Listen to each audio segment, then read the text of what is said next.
we are happy channel yedu yakadzoka. So I will be starting to read starting today zvichienda mberi. The first story goes like this. Please post for me pamwe ndingawane help. I'm a lady, ndine makore 21 turning 22. Soon ndine mwana 1. I'm married but marriage yacho haisi kugarika. My husband ari abusive. Ndakavati nditengereiwo hembe oro mafuta ekuzora zvavo havadi. Vanotanga vachiti ndichatenga pedzisire varega. Ende vakazondiudza kuti chandokwanisa kuprovida kwauri chikafu chete, zvimwe zvese zvionere. Chikafu ndikutotenga cause of mwana wangu. Pasina mwana waikaura. Ndakakuroora nemistake, handina mafeelings newe, apa handina kuvatizira ini, ndivo vakatouya kumba kwedu vega. Vakandiwana ndakakwana ini, but ndakazama kushingirira, but ndogona kupedzesera ndafa ndikasiya mwana wangu cause munhu iye ari rough zvekuti nemagirlfriends vanotaura ndirimo. Ndakabata foni chete ndorohwa, havandichengeti. Now handina kana futa rekuzora chaiko. Ndikakuratidzai gumbo rangu zvariri munoshamisika. Apa ini ndinovawachira kusuka kuwabikira everything ndoita. I respect husband sababa vemba ende ndiye wandaida, but now handisisina hangu moyo ndokurwadziwa kuparadzana naye. I feel like hapana munhu anozombondida nemwana wangu oro kuti ndogona here life yacho cause ndatopeyerwa. Dai ndiine kuri free kwandokwanisa kugara ndaienda hangu, but ndiri nherera ende ndakakura ndichirerwa nagogo nasekuru, vese vakashaya, saka ma1 ndachikumbirawo hangu kune vanokwanisa kunditsvagirawo basa, stay out nemapeace job, ndogona kushanda zvangu. Ndoda kuti ndiwanewo mari yekutanga life yangu cause pafeya ini hangu handichade murume ba. Handina kana plan kuti ndiende zimu, handina kwekusvikira. Now ndikada kuti ndiende, handina kana plan. Ndongosiyana hangu navo voita zvavanenge vachiita izvozvo, ndiende kubasa, ndibve murunyararo. Life yandiri kurarama inorwadza, handikwanise kunyora zvese pano. Ndiri kugara kuJoburg. Kune vanenge vanzwawo peace job mundiudze please, ndichange ndichiteverera mucomment section. Vari kuda peace job sisi vedu, hanzi ndinogara kuJoburg. Manje vari kuda stay out, not knowing kuti nesituation mamiriro andiri kunzwa kuti ndo ayakaita aya zvinenge zvichizofamba sei. Tibatsireiwo mucomment section kuti sisi ava havasi kufanira here kutsvaga mari, vambodzokere kumusha then vanotsvagira basa vari ikoko. I'm sure kuti havangazomboshaya vanhu vanokwanisa kuti vanga vachivapa basa mumayard imomo since vari kuda basa remumba. Tichienda panyaya yedu inotevera. Nyaya yangu yakamira so. Ndine brother yangu, mwana weyoung sister yaamai vangu. Ndikadhila kuHarare, so ndakamboendako. Anga aine mota yaitengesa fast achida mari, but yanga yakafa gearbox iri Honda Fit. So aiita $1,000. So akabva ati, sister, kana muri kuida imi mondipa half monzopedzisa imwe yacho, but mogona kutoenda nayo. So ndakabva ndati regai ndotsvaga mari. Ndakadzoka masvingo kwandogara ndokubatanidza mari muna June, ndobva ndamupa 665 which is $665. Ndobva ndati balance ndomupa end of June. So zvisinei ndakawana mari before end of June, ndobva ndamufonera akati tumira eco cash. Ndobva ndati chiregai ndingouya nayo since ndikuda kudzoka nemota yacho. Then akabva atanga kupa my excuses. So pandakazomubvunza mukadzi wake akati tete motikari yakatotengeswa. So ndakazoti kubrother yangu chindidzosera mari, akati ndokupa, but haana kudzosa. Then I engaged vana sekuru vakagara dare, akati anondipa mari end of July, but mari haina kuuya. So I ended up going kumapurisa because anga asingachadayire foni yangu zvese nemukadzi wake. So akazosungwa tikaenda kukoti akanzi abhadhare by 31 August, but mari haina kuuya. So kune warrant of arrest yake yakazotorwa nemapurisa akamboita docket racho. So ndaimbofonera mapurisa vacho vachindibvunza kuti how far, ndichivabvunza kuti how far since ndisisagare muHarare, but he started being rude.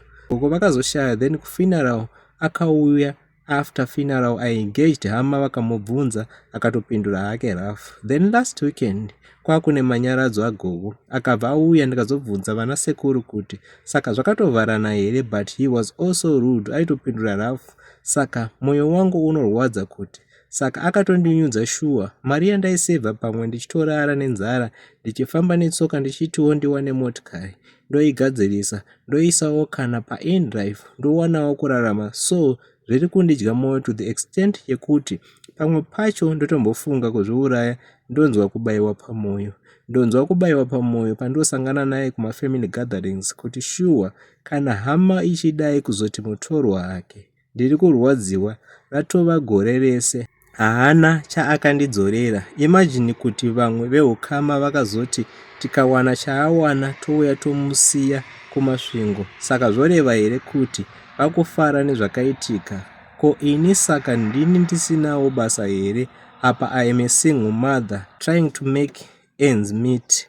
Mondiregerewo dzimwe nyaya dzachona ndedzekumashure zvakanyanyisa. So this one goes like this. Ndiri musikana ane 27 years, ndogara muHarare. Ndakadanana nemukomana ndamuzivawo paakauya pabasa pangu. Haana kuzouya kamwe chete asi anogara kure musiri muHarare. Saka takazodanana asi ndakanyeperwa kwaanogara nebasa zvese. Chaasina kunyeba izita senemu nemutupo pandaitombowana mukana aitotumirawo mari ndotoenda kwaaiti anogara.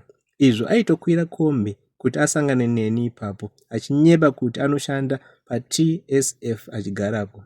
Saka ndakatomboenda kune imwe hama yake ikazonditizevezera kuti ane mukadzi, asi ndakabvunza imwe hama zvikarambwa. Mai vake chaivo vaitaura neni, saka zvakangoita kunge ichokwadi. Zvandanzwa ndezvekunyeba. Ndakamuratidzawo imwe hama yangu achiti anoda kuziva hama, vamwe achinetsera kutaura navo pamafoni. Ndakabva ndaita nhumbu paye ndobva atonditi ndoda kubvisa mari sezvatakawirirana, saka ndakusanokusiya kwatete kumapurazi kwewiki ndichigadzirira zvinhu zveshuwa. Akatooneka vamwe mbuya vangu zvisinei, ndakanosara asi tete vaye vanotamburawo chikafu. Chaindinetsa chandaida pasina, iye anga akati ndichatumira, asi kwaiva kutonyeba. Achifonera sisi vacho achida nhamba dzeEcocash tichinyeberwa. Tete vaya pandaivaudza zvaainge akanyeba vakati semwana akakura ndoroorwa unhu hwake handiuzivi. Chinonirwadza ndakabvunza futi zvemukadzi vakati haana, uye semunhu akanzi handidi anoshanda ndandasiya basa mufunge. Vamwewo vati kana wada marriage motodaro. Kwatete kuuya ndakazorwara ndokudzoka Harare ndakurwara serious ndokuenda kuprivate kwandaisirapo nekuti ndine problem yemwoyo. Ndakabva ndatopiwa mubhedha kuhospital ikoko. Nhumbu yaiva muchubhu. Apa ndandisina ropa. Ndakaita 3 days ndiri pabed, mukomana kana kubudikira zvake. Mai vake vaingofona chete kana kuuya kana kutumira mari. Nhumbu ikabviswa mabills, mari ikakweyetwa $800 US. Iye akabva aramba achidzima foni achibatika apo neapo. Saka ndichirwara ndopaakazoti imwe hama yake sekuru vane mukadzi muri kunyeberwa. Chokwadi chakanaka. Ndopaakatanga kundiudza zvese. Ndobva ndatsvaga information yepaanogara ndokukwereta mari ndokuenda kwaaiti kubasa. Ndakanyara vachiti havamuzive. Information tikatsvaga kune vaaiti ndo manager ndovakazoti ndifama wedu. Ndikatanga kuudzwa kwaaigara zveshuwa. Ndakasvika aine mukadzi nevana 3. Anogara paatezvara. Anotorima fodya. Chaainacho chigayo. Life yacho itorima 1 chaiwo. Ndobva anyeba futi kuti kuswera mangwana ndosenda 300 ndozopedzisa imwe. Ndobva ndadzoka ndokuwana akati uya utange wapora. Ndokutanga kunyeberwa. Ini kuti nditi mari yebill handina. Ndakatiziswa nemunyebi neimba yaaiti anayo ndichipiwa manhamba enhema achiti imwe brother yake mupurisa, umwe ndidhokta zvenhema. Vanhu ivavo vanozvigarira kumusha vanoshayiwawo havo. Kuti ndidzokere kwatete hapana mari, kuti ndiende kuna amai vacho hapana mari. Ivowo amai vake vaitsvaga mari vachiti vari kushaya. Iye haana mari, aitovimba fodya yaakarima nemukadzi wake. Shoma futi kuti azondiona aiti fodya inoora. Ndobva ndatanga kundosanochengetwa neumwe munhu ndichitaura nehama dzacho, asi mari hapana akabuditsa. Tiu ndazokweretazve mari kuti nditsvage basa nekufambira nyaya dzacho kuti abhadhare bill, hapana chakabuda. Madeko ndakatozorara kupolisi. Ndakakuudza kuti enda kuri safe uite move on. Bill muridzi ari kuda mari yake. Ndakambofunga kuti ndife ndoinhonga pai usina munhu achamira newe. Ndofungazve kuti zvodii, asizve ndoda mari yekutanga kurarama. Chikwereti chava kupisa. Dai ndakamborota kuita chipfambi, maybe ndaiita kushandira mari iyoyo. Handina mufaro. Murume uyu even kuratidza vanhu kuti ndiye anopera simba. Chechi ndandatonyeberwa, anopinda nguo tsvuku. Hembe dzangu nekusanzwanana ndakutya kuti ko ndikagadzirwa kunodzitora parefu panoda mari. Hama we, mareceipts even anoda proof yakadii nekuziva nyaya. Anoda kundibatsira wedu wendokumbirawo rudo rwevanoda kundibatsira. Hongu ndiri kufunganya ndakadanana netsotsi, asi chishuwo kuwana help upenyu hwangu hudzokere panzvimbo. Ndishande ndiende mberi neupenyu. Please, nemweya waMwari ndiri kudawo kubatsirwa. Ndakuremedzazve ari kugara neni nekuti zvomuremerawo apa kunyara chaiko. Ndiri kungonyara, vanhu vanenge vafuratira apa kwekuiwana mari handina. Akuda kundisungisa, iniwo ndaiti pamwe umwe wangu acharwadziwa oitawo plan, asi patoriwo pazero. Mukadziwo oti even mari ikauya yefodya ishoma gore rino, uye ngaazvimirire kozi pane simba rangu unorwadziwa wese. Kuti nehama dzake vakashinga kubatsirana kuviga chokwadi, vachibatsirana kuramba zvandandambonyeverwa vachiti heye vanotorwadziwa wedu weka. Zvakaoma. Izvezvi chibereko chakandibata, handifambe kana 2 steps. Mari yekunotariswa handina. Wedu we, ndiri kuremerwa. Dai ndiine vabereki vane mari vaigona kubatsira, vanoda kundibatsira kufona up, kuoneka zvese ndiri free. Ndiyo nyaya yangu iyi. Vakaremerwa zvakanyanyisa. Hanzi ndakanyeberwa nemurimi wefodya kuti anoshanda pane imwe kambani. Hanzi aibva kwaaibva, then oenda pakambani paipai onomira ipapo, then maybe aifonera mukadzi kuti anga achisangana naye ipapo, achitomudza kutoti pabasa pandiri kubva ndeipapapa, ndo pandinoshanda. Rega zvinzi rinonyenga rinohwarara. Akazosumudza musoro apa ndevahanzvadzi vedu, but panozosumudzira vanhu musoro kazhinji kachona tinenge tatonyura. Mostly vakadzi, I don't know, but my advice is let's normalize kuitira munhu nhumbu kana kuitira munhu mwana anenge abvisa pfuma kumba kwenyu, kwete kungoti pese pese pawangowanira munhu rume anenge akunyebera kana kuti akuudza mashoko anotapira oro anotoratidza kuti ane potential. Hazvina basa kuti uri kuona kuti munhu iye ane mari yakawanda sei, kana asati abvisa kumba kwenyu chete.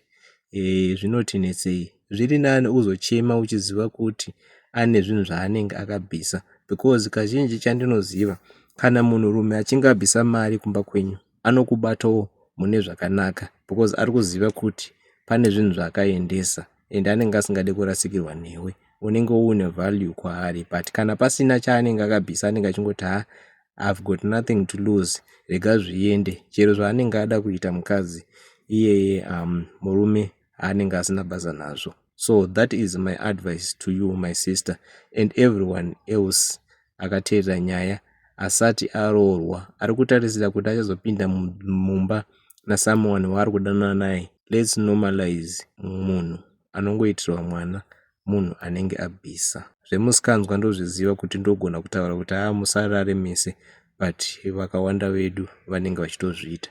Ndine vanhu vakawanda vari kuuya kuinbox kwangu vachida kubvunza about why I'm not posting. Sei ndisiri kuposta kuchannel kwangu. It's been about I'm not very sure, dzinedza kutokwana 4 months or so.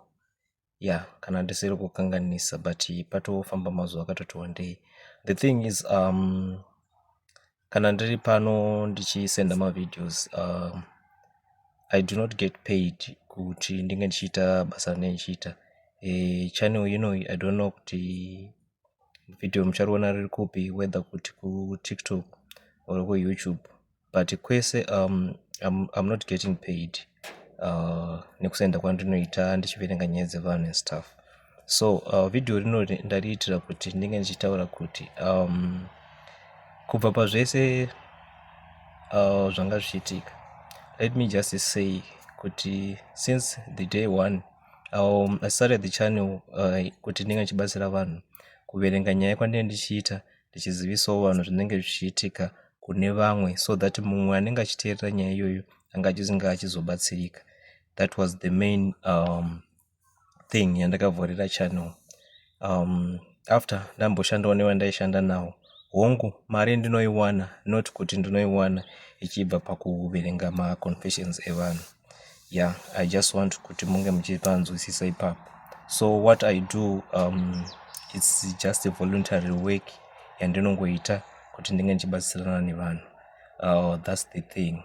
So apa kubatikana kwandanga ndakaita nekusasenda ma-confessions is because ndine kumwe kwandanga ndakadedzwa. So the job, let me just say, it was very demanding.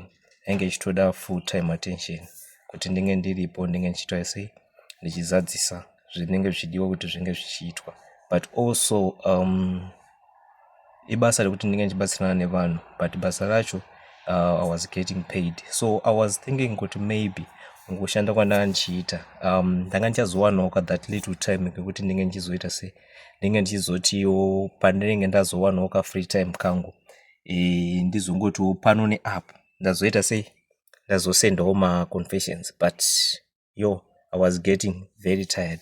So ndazongoti let me just come here. Why? The reason being yandanyanya kuuyira pano, there are many people vanga vachiuya kuinbox kwangu vachitaura kuti why musiri kusenda ma-confession and stuff.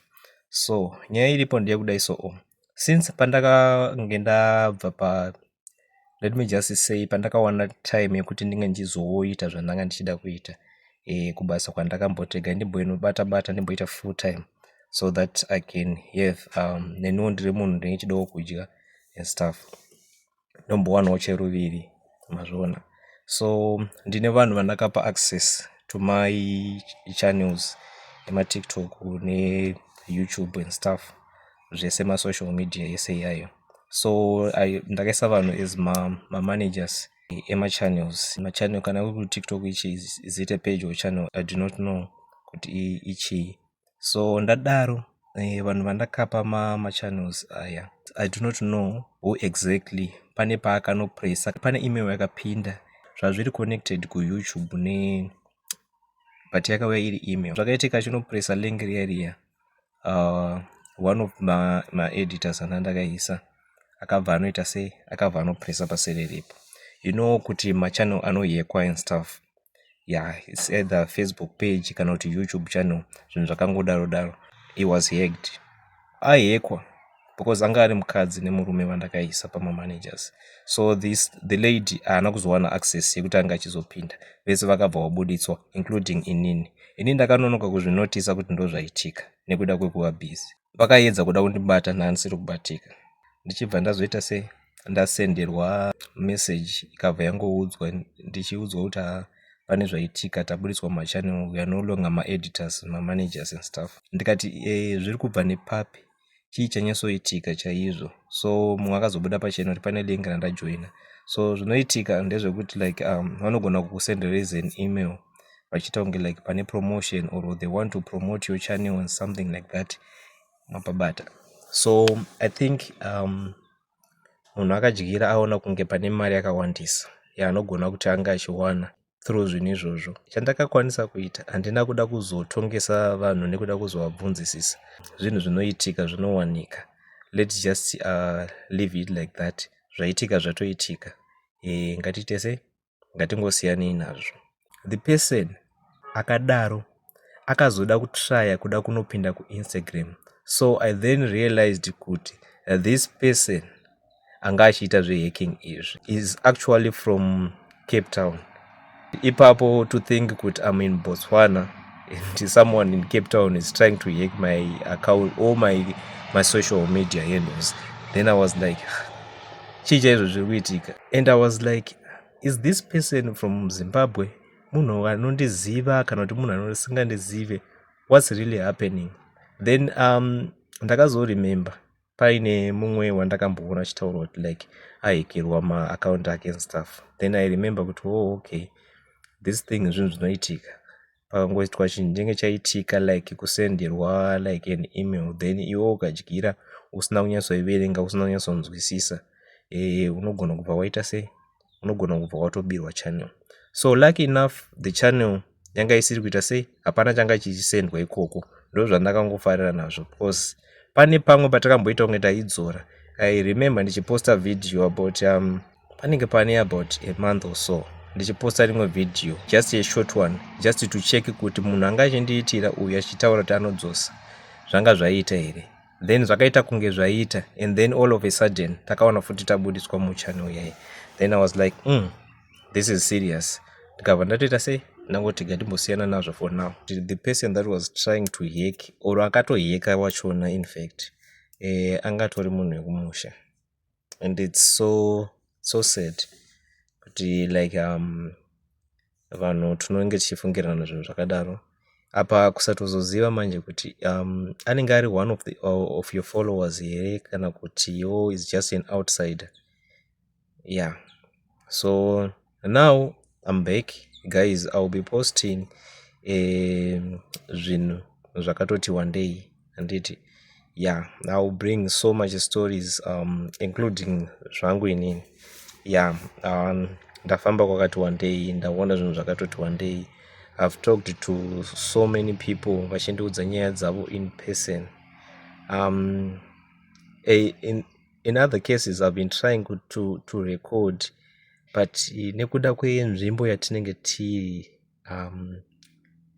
ndinenge ndisiri kumanage kuti ndinge ndichizocapture all the information, then I'll bring it to the people. But anyways, yeah, so the other thing is I've got my sisters from the same location emunhu aitry kundiheka. Ndine masisters ari kuCape Town ikoko in South Africa. Vakauya kuinbox kwangu about masituations ezvinhu zviri kuitika and stuff, vachiti hey, tiri kudawo kubatsirwa and something like that. The thing is like zvandanzwa inini, pane vanhu vari kuda kubuda kuenda kuZimbabwe vane mari dzavo and stuff. You are free to go to Zimbabwe neproperty yenyu yese. Yeah, pokunzi pari kunzi munhu kana une property hausi kubhadhariswa duty, so you are free kutora zvinhu zvako zvese, mubhedha, mafiriji nechi, because most of the people vandataura navo so far vakataura kuti vakatobuda kuSouth Africa vatova kuZim with their properties. So pane marumors anenge achicirculate kuti hey, chakadai chakazodai. Then the other thing that I've heard is pane nyau dzemabhani and stuff. Nyau dzemabhani to only applying to vanhu vari kuenda in mabuses emahara. Vanhu vari kuenda nemabhazi emahara ndo vega vari kuzorwa nemabhani. So if you do not want to be banned, just use your own money, woenda neproperty yako.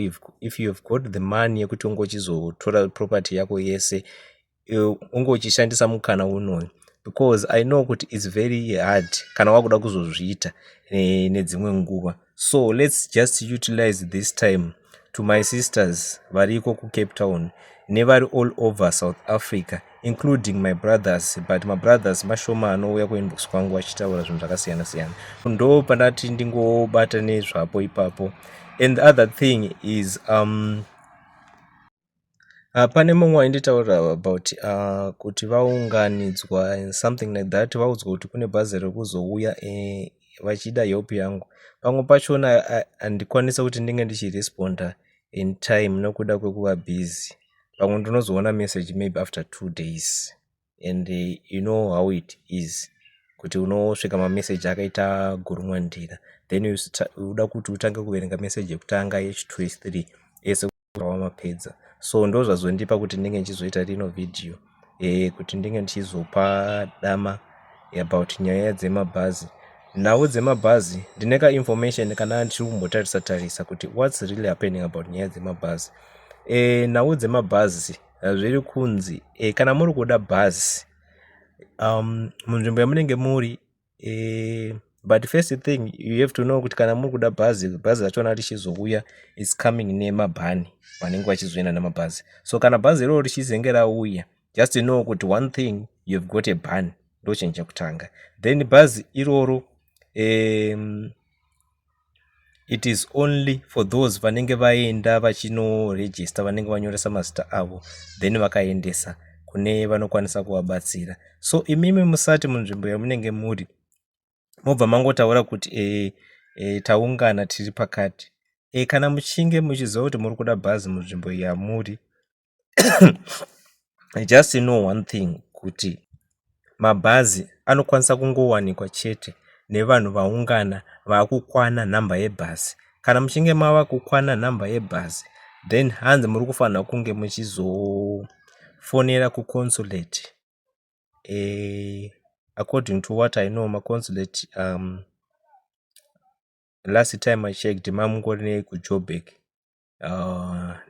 nekuCape Town inomiririra vanhu vemuZimbabwe. So I wanted kuti munge muchiita saizvozvo, then kana muchinge madaro zvinokuitirai easy pakuronga kwenyu, makuziva kuti tine nhamba yakati inokwana vanhu vebhazi.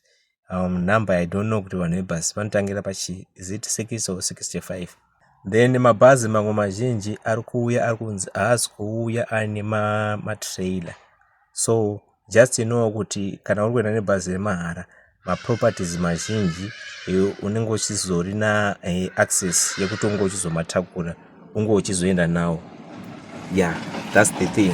So izvozvo you have to know kuti ndo zvinenge zviripo paground. Munongoziziva zvinhu zvemahara, hauzoite zvinhu zvese zvaunenge uchida, unenge utori limited for some of the things. Don't just assume kuti imimi zvamaungana kana kuti zvauri kuda bhazi uri one richangouya richitakura iwewe chete, because they are saying it's a process yaunokwanisa kuti unge uchizoita.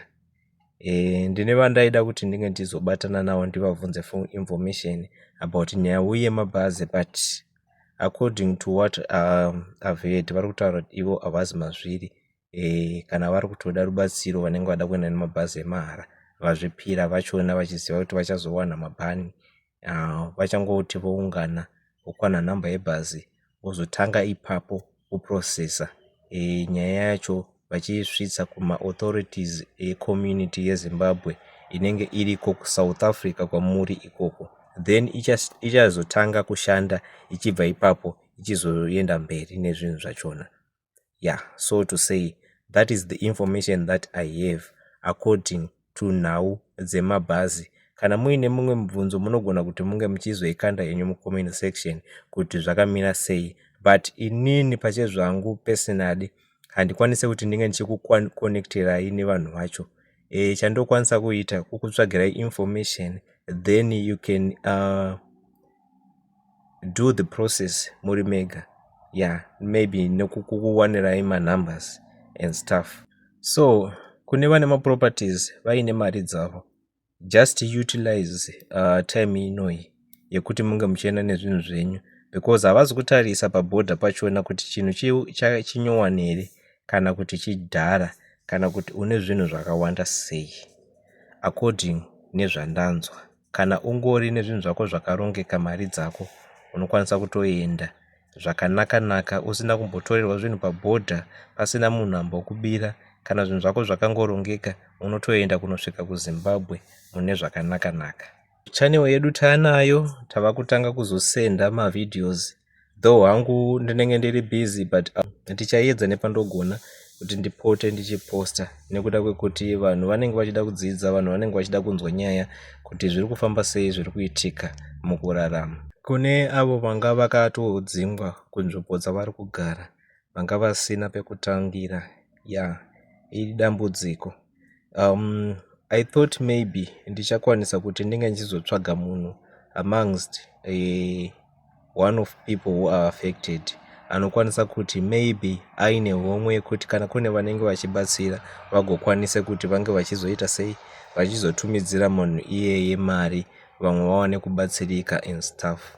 But I don't know what you think. You just comment in comment section kuti munoona sei. But one thing that you have to know, ndinenge ndisiri kuzova involved pakuti ndinge ndichizobata mari dzevanhu. I think it is for the good kuti vanhu vanenge vari affected vatsvage munhu kunzvimbo yavo iyoyo zvisina kubirana mukati. Uyai vanhu vanenge vachida rubatsiro makamira pachokwadi nevanenge vachidawo kubatsira vari pachokwadi, zvinhu zvachona zvisazove complicated. I think ndizvozvo. Kana paine zvandinenge ndasiyirira munondoudza kuti zvakamira sei, but just kuti muSouth Africa mamuri kugara anything can happen. Ndisiri kuti ndiri kukutyisidzirai, but unofanira kugara wakangogadzirira the same way yaunongogadzirira kuziva kuti any day is your day yekuti kutongobva kuhope usiri mupenyu. Unogona kusangana netsaona mukufamba, zvinhu zvakawanda zvinoita kuti upenyu hwako hunge huchizotorwa. So ngatingogare takagadzirira pazvinhu zvedu zvese, tongoziva kuti kana nguva yaMwari ichinge yakwana yekuti vatore upenyu vanongokutorera. Kana nguva yavo yakwana yekuti vange vachikuunzira upfumi futi inge yakwana, vanongokupa upfumi uhwohwo zvisinei nekuti nhingi azoti chii kana kuti chii. And the other thing, musapfuurirwe nevamwe vanhu vari kutaura kuti handi tinoungana pakati bhazi rauya. Imimi kana muchinge manzwa nenyaya yebhazi, guys, kana manzwa nenyaya yebhazi confirmai munyasonzwa kuti zvishuwa shuwa ndo zviri kuda kuitika here kana kuti ndo zviripo here. Musatange nekuti mavharisa imba yenyu yamanga muchigara then momhanya munoungana musina umbowo hwakakwana kuti ndizvo here zvavepo panapa, tave kukwanisa here kunge tichienda kumba kwedu zviri kutaurwa nevanhu, kana kutiwo angori mastories, because some are taking this for their advantages kuti vange vachizobira vanhu, for which is not a good thing kuti like utore advantage yekuti paitika tsaona kana kuti pane zvinhu zviripo vanhu vari desperate, then other people are using that to their benefit. It's not a good thing, guys. Ngatingonzwirana tsitsi, tisange tichibirana kana kuvharana vharana vana vekumusha. Tingovewo nemwoyo une rudo, mwoyo une tsitsi. I will be coming nemaconfessions enyu. Dai ndanga ndiri pakasununguka izvozvi ndamboverenga 1 or 2, but izvozvi I wanna go somewhere kwandoda kutonoita delivery yemapapers andinayo. Yeah, I think that's it. I think that's all, guys. Thank you. Ndinotenda zvakanyanyisa nekuva pano kwenyu. Nevandaka disappoint, I just wanna say sorry kuti tanga tisiri kuposta nekuda kwezvikonzero, but nyaya dziripo, nyaya muchadzinzwa, dzimwe dzachona dzinotosekesa, dzimwe dzinosuvisa. Yeah, I think ndizvozvo for today. Let's meet again. Takunyatso kuverenga nyaya chaidzo chaidzo, but mukuverenga nyaya ndichaita ndichizomboitawo ndichimunareta dzangu, because dzangu I do not need kuti ndinge ndichidzinyora pasi then ndozotanga kuti ndinge ndichizokuverengerai. Ndinongonareta straight kubva pamuromo pangu. I just hope kuti I'm a good storyteller, because kutaura nyaya yakaitika nekuiverenga painenge yakanyorwa zvinhu tu zvakasiyana. Ngatisangane, guys, palater. Thank you. I love you all.